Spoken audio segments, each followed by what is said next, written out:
tela já Maria Lúcia Fatorelli e André Constantini, que vão participar aqui do próximo bloco. Sejam muitíssimo bem-vindos. Tudo bom, Constantini? Boa tarde, Conde. Boa tarde, comunidade da TV 247. Falando aqui diretamente do meu condomínio privado de direitos, Favela da Babilônia, já que toda favela é um condomínio privado de direitos. E hoje, com aquele que tenta ser o protagonista, todas as vezes que eu estou fazendo live, ele encontra-se presente, que é meu filho Malco Lumumba. Já já ele vai tentar aqui aparecer nas câmeras. Ah, que maravilha. Maria Lúcia, prazer imenso recebê-la. Bom dia, Conde, tudo bem? Bom dia, Maíra. Bom dia. E André, né? Tudo bom, André? Olha só, vamos fazer aqui nossa transição. Então, Maíra, querida, muito obrigado. Sempre muito bom contar contigo aqui às terças-feiras, nossa super terça. Semana que vem estamos juntos mais uma vez. Tchau, tchau, gente. Bom dia, bom programa. Vamos seguir aqui com André Constantino e Maria Lúcia Fatorelli. André, me explica como é que vai funcionar hoje isso aqui, porque você é que comanda aqui esse bloco. Você trouxe a economista Maria Lúcia Fatorelli para falar da dívida pública. Então, eu vou pedir para você fazer aqui um preâmbulo para a gente iniciar a nossa conversa. Vai lá, André. Estou muito feliz, Conde. A companheira Maria Lúcia Fatorelli é uma pessoa que eu tenho bastante apreço.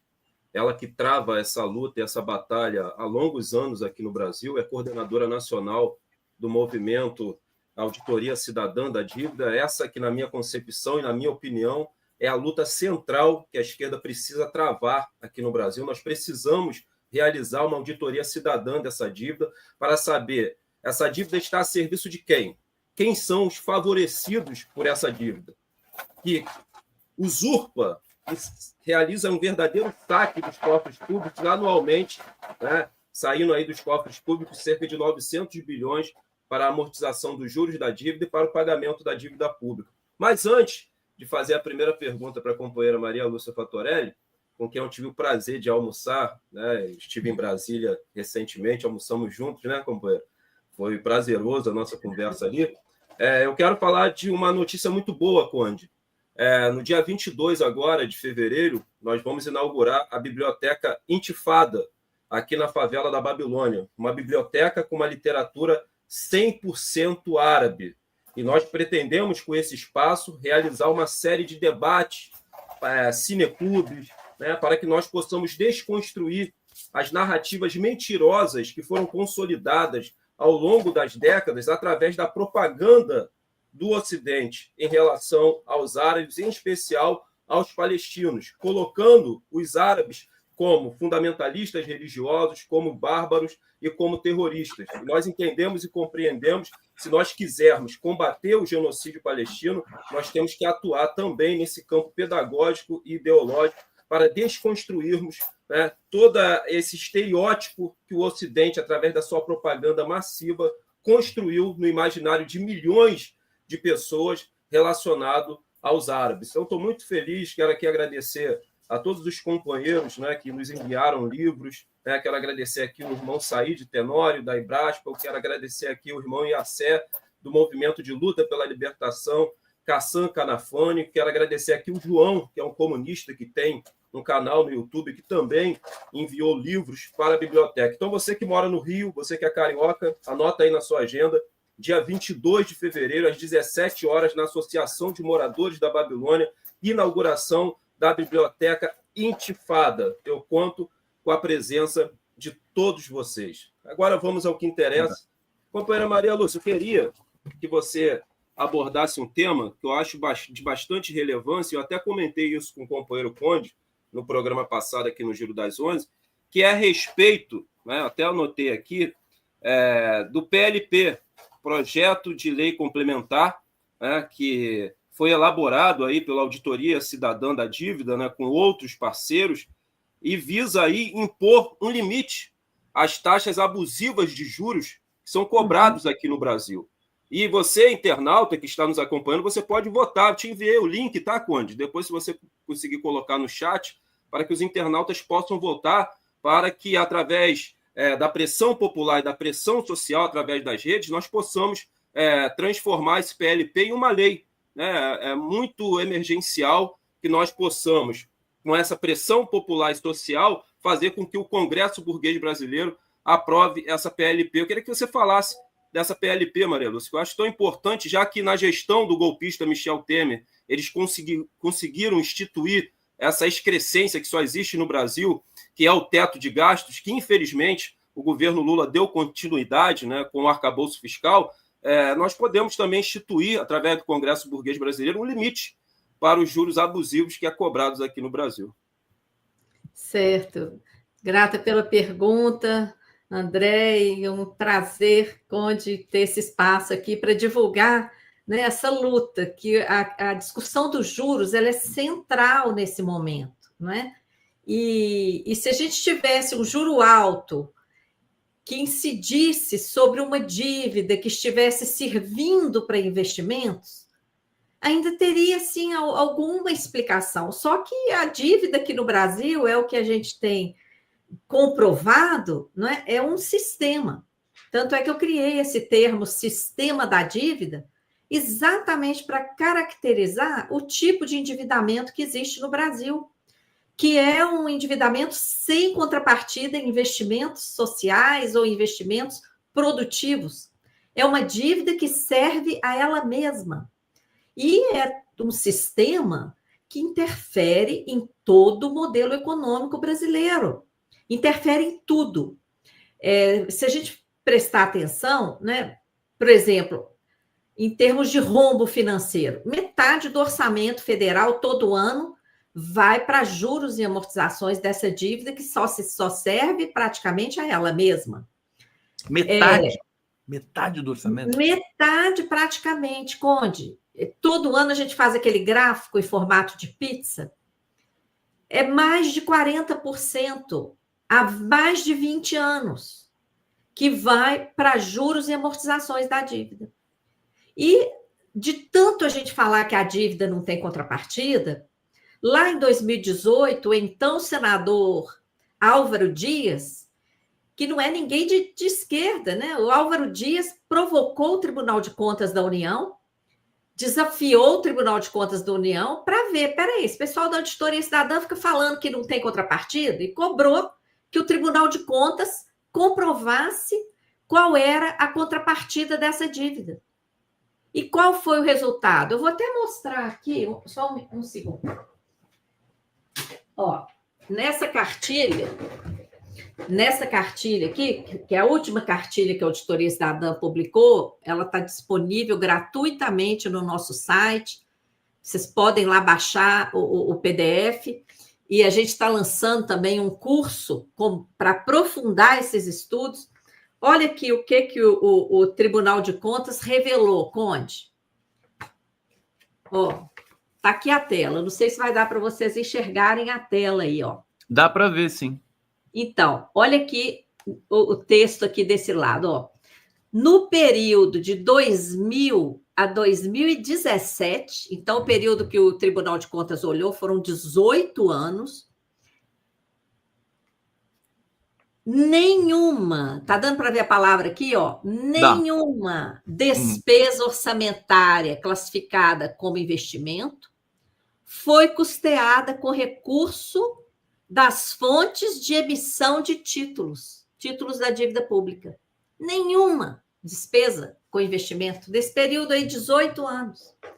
Então, a gente já tinha... O que significa isso? Significa que tudo que se gastou com juros e amortizações da dívida foi para pagamento de gasto financeiro da própria dívida, não foi para investimento. Sim. Porque nenhuma despesa de investimento teve como origem dinheiro advindo da venda de títulos da dívida pública. Então, nós temos uma dívida sem contrapartida que tem o juro mais alto do mundo. Aí, no âmbito da Auditoria Cidadã e do Observatório de Finanças da Comissão Brasileira Justiça e Paz, que eu também coordeno, começou esse debate, né? Não tem lógica esse juro dessa altura e ainda sobre uma dívida que se presta a ela mesma. Vamos verificar como é que funciona em outros países. E, olha só, Em 76 países mundo afora tem limite de juros em lei. Então, lá fora, o juro é disciplinado, é civilizado.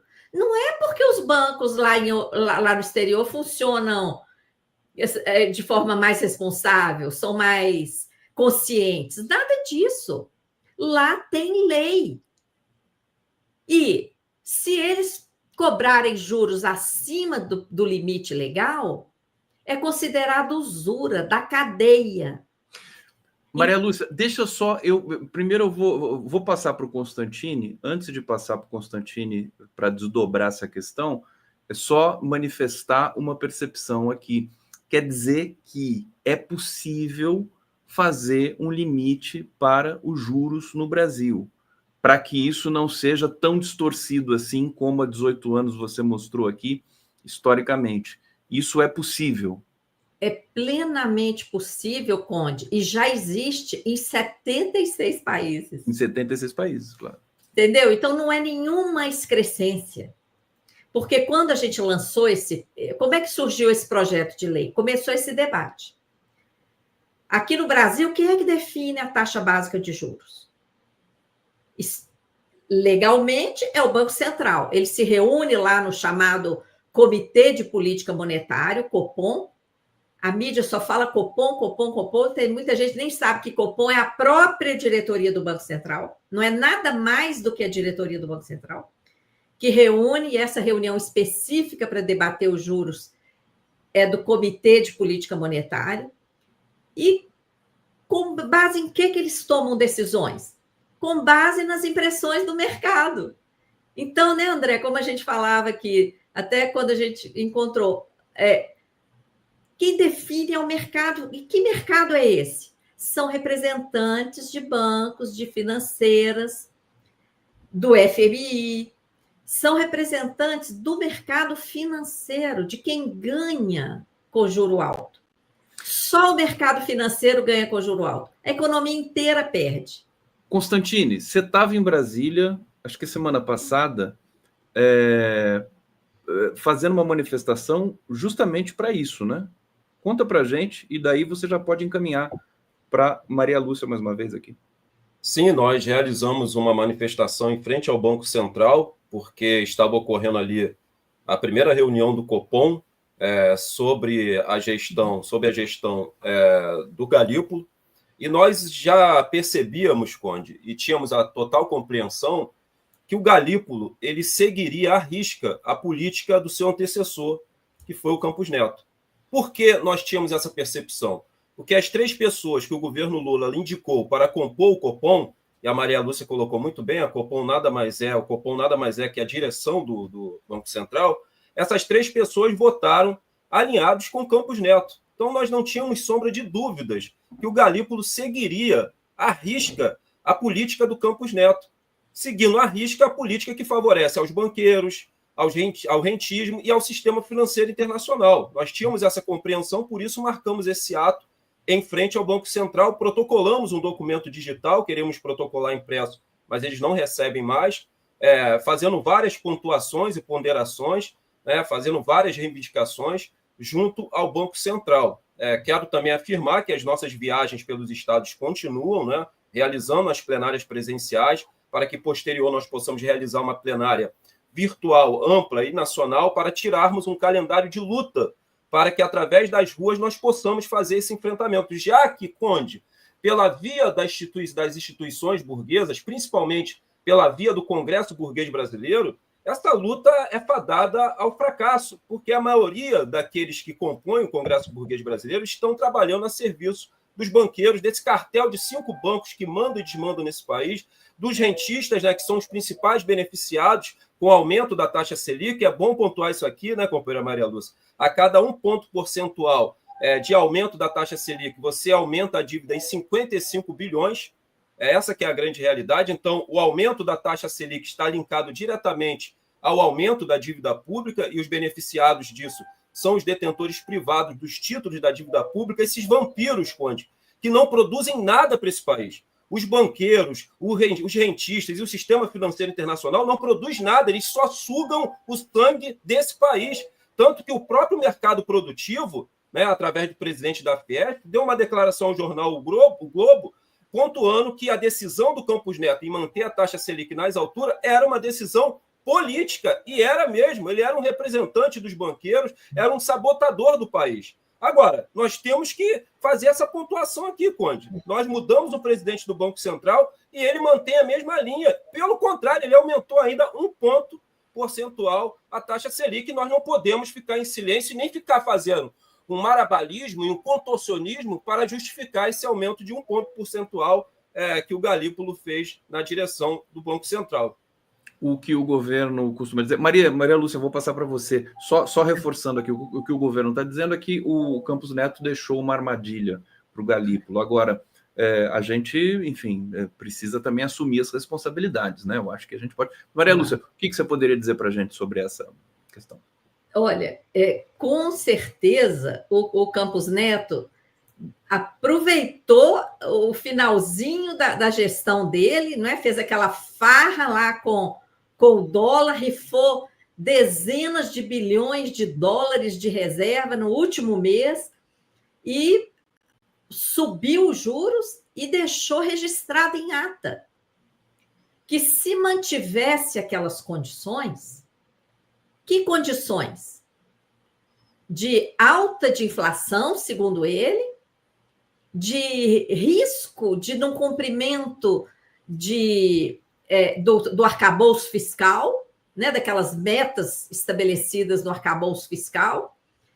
Então, se mantivesse aquelas condições, que o juro teria que subir 1% em janeiro e 1% em março. E olha que a cada 1% de alta da Selic, como o André falou, segundo dados do próprio Banco Central, ele divulga uma tabela. A cada 1% de aumento da Selic, nós temos um aumento no gasto com juros em 55 bilhões de reais. A cada 1%. 55 bilhões a mais.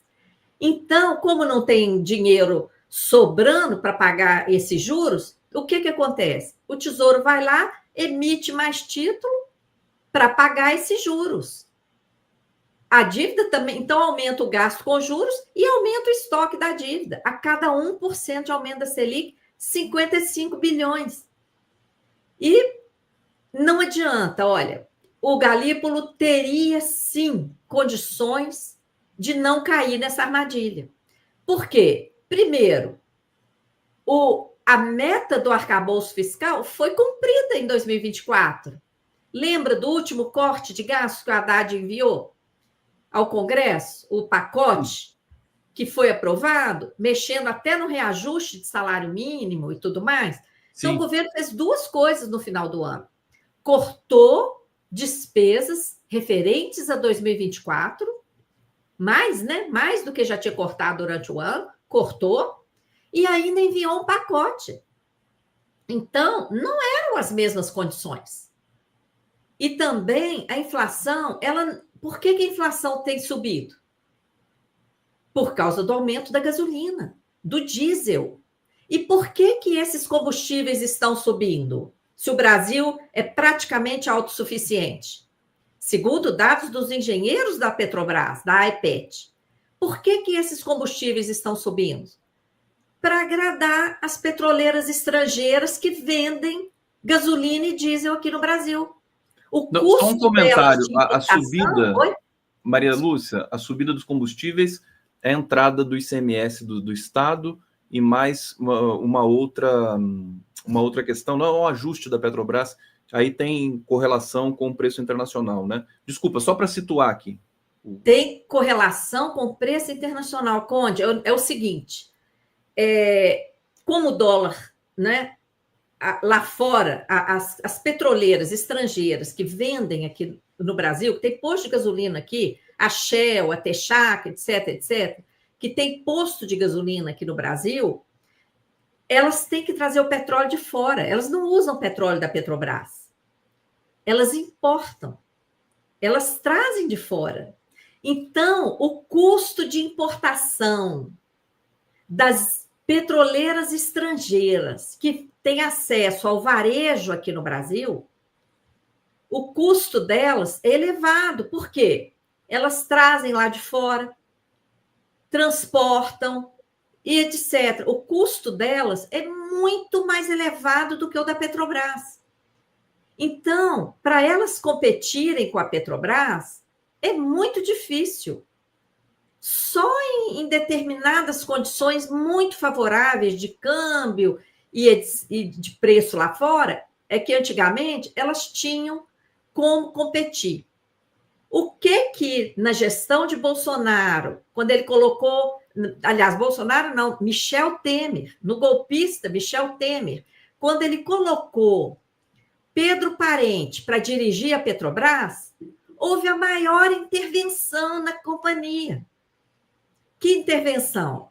Obrigaram a Petrobras a adotar o preço de paridade de importação.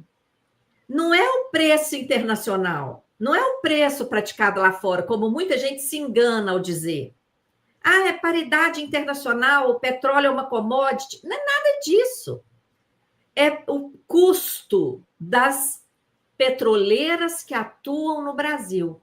Então, isso é que está provocando inflação, porque quando aumenta o diesel, aumenta a gasolina, aumenta o gás de cozinha, você sobe simplesmente todos os preços no Brasil, porque tudo depende de transporte, ou depende de algum desses itens na fabricação do produto, etc., na distribuição. Então, isso é que está provocando inflação no Brasil. Assim como no final do ano, que provocou foi a bandeira vermelha lá, antes das chuvas, tinha bandeira vermelha da seca, aumentou a energia. É outro fator que fez aumentar a inflação. E aí eu te pergunto, subir juro vai fazer cair o preço da gasolina? Só um detalhe. Não tem nada a ver.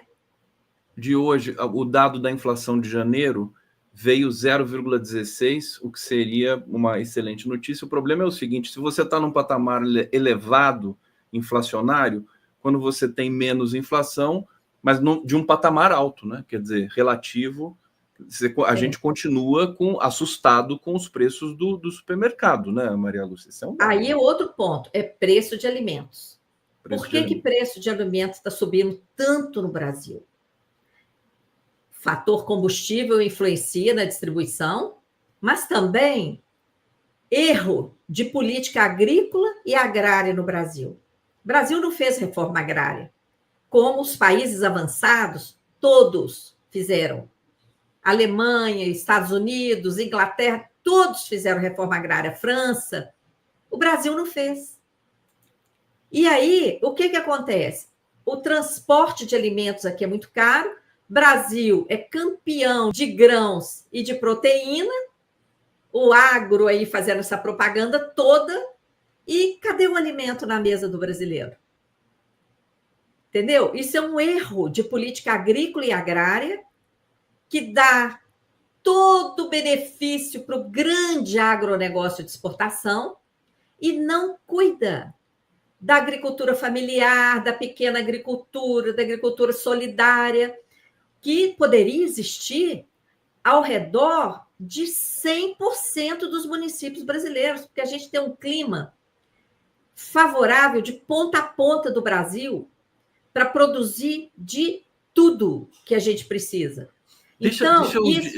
Maria Lúcia, eu tô assim, o André, eu não conhecia ainda, já tinha visto outras entrevistas com a Maria Lúcia Fatorelli, mas realmente é uma potência. Aqui o Lico está dizendo assim, essa mulher é muito didática, parabéns, ela explica, inclusive com essa contundência, e eu vou passar para o Constantini, a gente está chegando aqui no bloco final, mas chegou uma mensagem aqui, Maria Lúcia, eu conheço a polêmica entre a economista e o jornalista Luiz Nassif. Aqui o Vox está perguntando o seguinte, pergunta para Maria Fatorelli por que o Nassif é contra a auditoria da dívida. Quais os argumentos usados por ele? Houve um embate entre ele e a Maria. Você quer falar sobre isso rapidamente? Porque... Olha, eu acho que essa pergunta, ele que tinha que explicar. Ele que tem que falar. O blog dele, o jornal dele, o jornal GGC, né, chegou a publicar vários artigos, várias matérias sobre a auditoria da dívida, elogiando e reconhecendo. Eu tive contato pessoalmente com ele, uma das vindas que ele veio aqui a Brasília, ele queria entender melhor o esquema da securitização, que a gente pode conversar disso num outro programa. Eu expliquei tudo para ele, mas, enfim, num belo dia lá, ele publicou assim, que a auditoria seria algo inútil. E aí, eu não entendi aquilo ali, né? Depois daquilo ali, ele que teria que explicar, infelizmente, né? A gente vai convidar o Nassif aqui para explicar essa questão. Olha, eu já vou dizer o seguinte, eu vou convidar a Maria Lúcia, eu quero fazer um programa especial, viu? Não fica com ciúme não, viu, Constantini? Que é o Constantini que fez essa... Não, Conde, assim, eu sempre falo, a voz da Maria Lúcia, da companheira Maria Lúcia, tem que ecoar. Essa é a luta central, Conde. E nós só venceremos essa luta, só seremos exitosos através das ruas, da organização popular, da luta de massa e da luta nas bases. É por isso que nós estamos rodando o Brasil, realizando plenárias presenciais, para posteriormente realizarmos uma plenária virtual e tirarmos um calendário de luta, para servirmos de base social para o governo Lula, para que ele tenha condições necessárias, com essa pressão popular e essa pressão social através das ruas, de enfrentar esse cartel de bancos que manda e desmanda nesse país, e 5 bancos, os rentistas, o sistema financeiro internacional e a dívida pública, que é o novo modelo de escravização do Brasil. Nós temos que falar isso aqui claro e abertamente. Tem um companheiro falando aqui se eu estou aliado ao Jones Manuel. Ô, camaradas, internautas, entenda o seguinte. Todas as críticas que eu faço ao governo Lula, todas elas, eu apresento uma alternativa, para que através dessa alternativa nós possamos suprir as críticas que eu venho fazendo. Não tem como não fazer essas críticas aqui. Não tem como tapar os olhos para o que está acontecendo. Não tem como. Então, a gente está se mobilizando para servir de base social, não para ir para as ruas, para enfraquecer o governo Lula. É surreal eu ter que explicar isso aqui todas as vezes.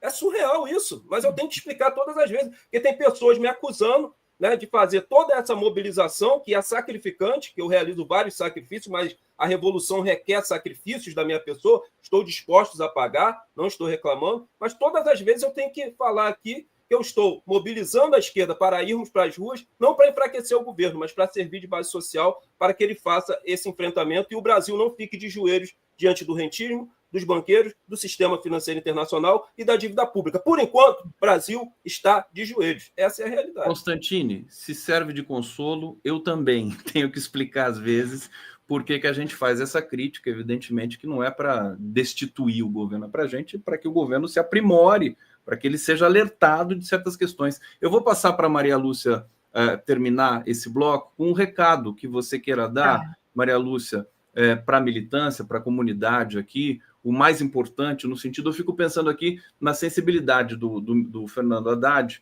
no sentido de colocar esse limite para o juro, né? E se isso não teria o apoio popular, digamos assim, para que ele possa passar essa matéria no Congresso.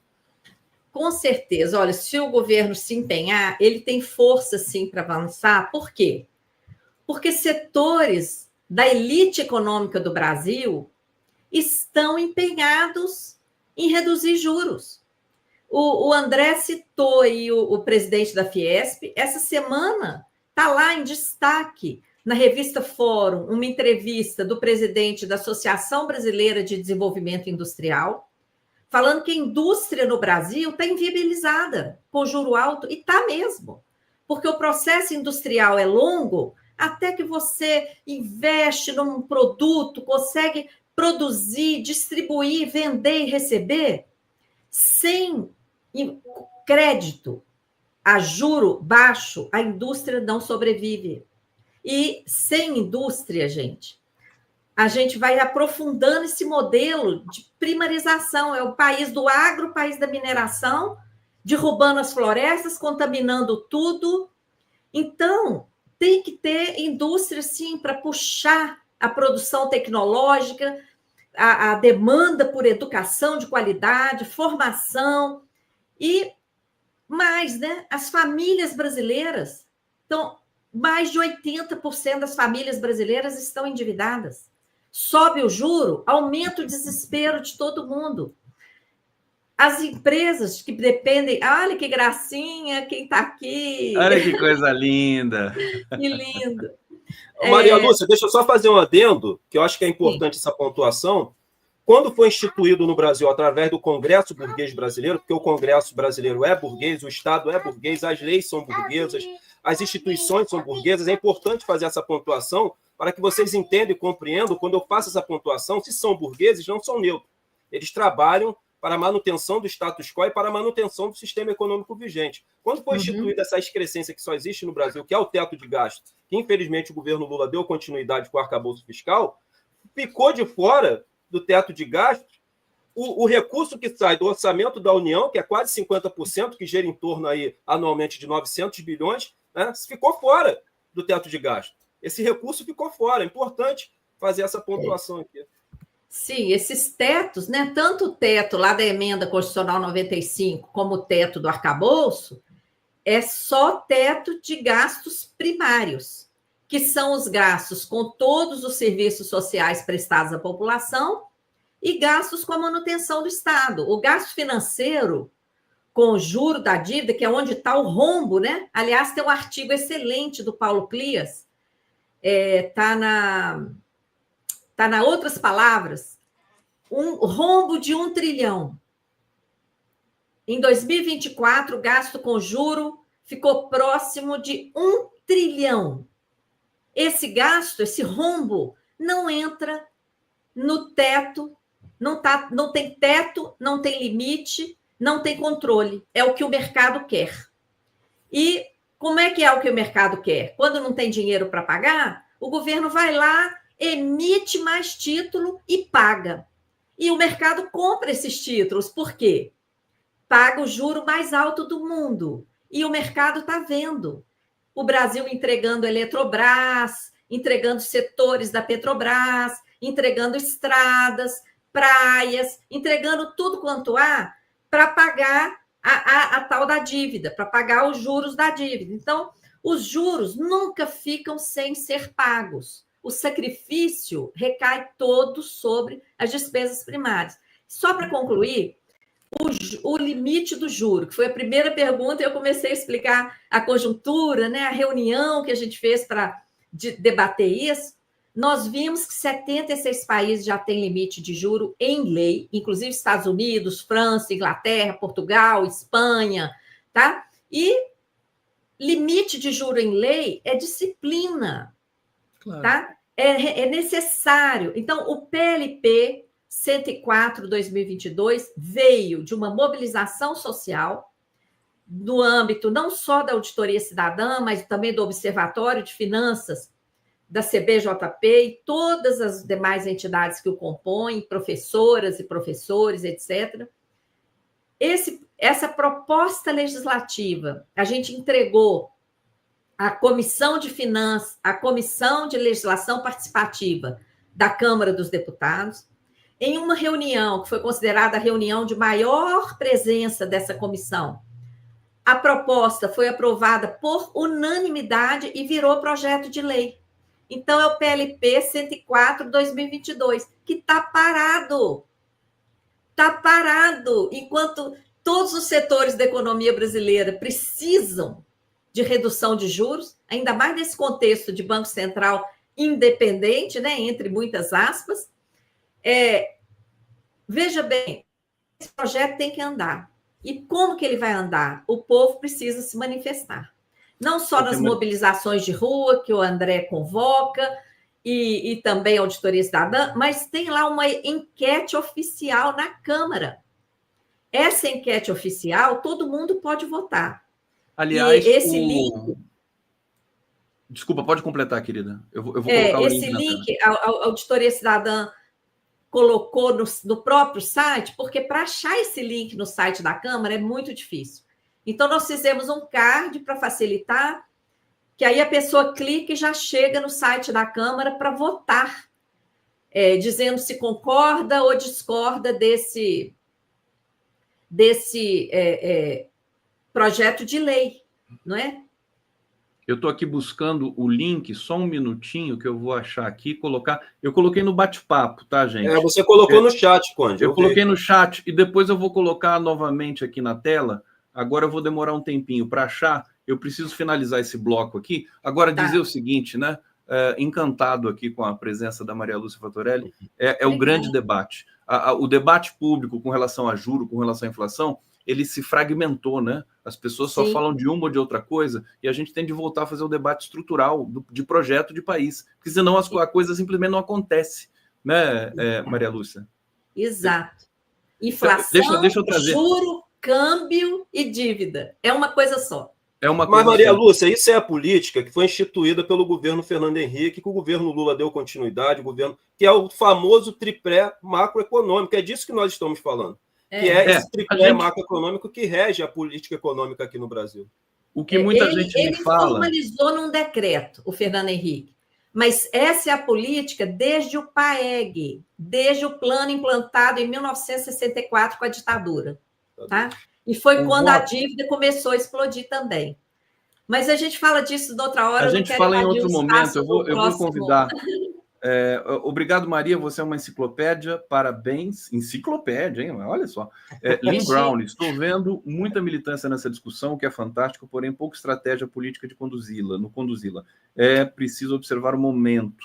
A economia sempre caminha a reboque da política. Obrigado, Lynn Brown. Obrigadíssimo, Maria Lúcia Fatorelli. A gente recebeu aqui Adriano Diogo. Diogo, a gente vai entrar no próximo bloco aqui. Diogo, bem-vindo, querido. Tudo bem com você? Pode ligar o seu microfone aí para dar um oi para a gente, antes da gente iniciar. O Diogo todo de vermelho hoje aí e tal.